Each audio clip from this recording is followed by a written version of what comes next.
ABM Productions intellectual videographic. He proposed you this problem about time. Truly time is a very strange thing, and the poor watches sometimes have it very difficult to measure it. Are the situations some of them? Let's see. Situation A.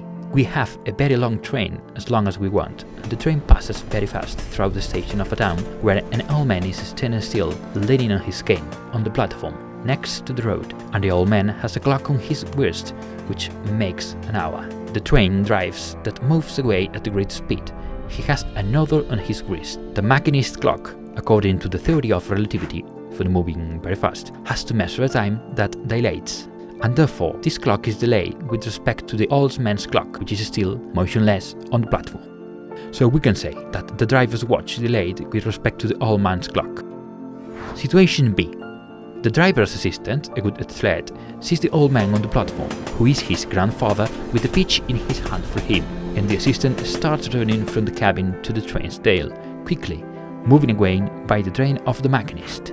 At this time, the assistant's watch is measuring a time that dilates with respect to the clock of the machinist. So now, the assistant's clock is delayed. Its go moves slowly than the machinist's clock. That's right, the assistant's clock less time than the machinist's clock. Situation C. Run and run the assistant of the train, which is as long as we want, towards the train's tail, until trying to reach the head of his grandfather, who salutes, and reach out to take the pitch that his grandfather there dance. At this time, grandchild clock and grandfather clock, what do these clocks do, one with respect to the other? What do they do with respect times? How do they do measure them? Interpretations. Until we have a reliable empirical test, we should make conjectures. Let's see some interpretations. This interpretation refers to the time of the human subject, of psychological time, and the time of the clocks. The human subject feels time.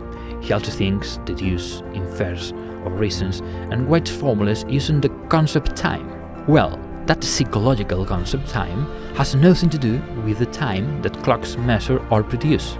They are two different worlds. Therefore, the clocks mark their time different from the one we deduce. Interpretation 2.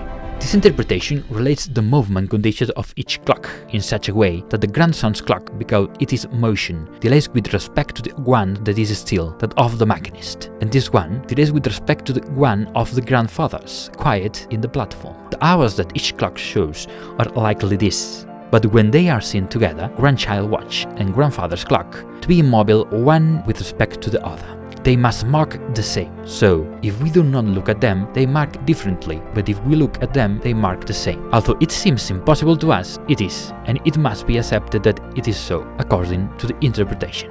But if the grandfather touched the grandson's watch and the grandson, the grandfather's, at the moment of the transfer, the pitch, then what do the clocks do? What should they do with their time? And do you think of these interpretations? What interpretation did you choose? Tell us what you think and say it at factoriadeconceptos.com.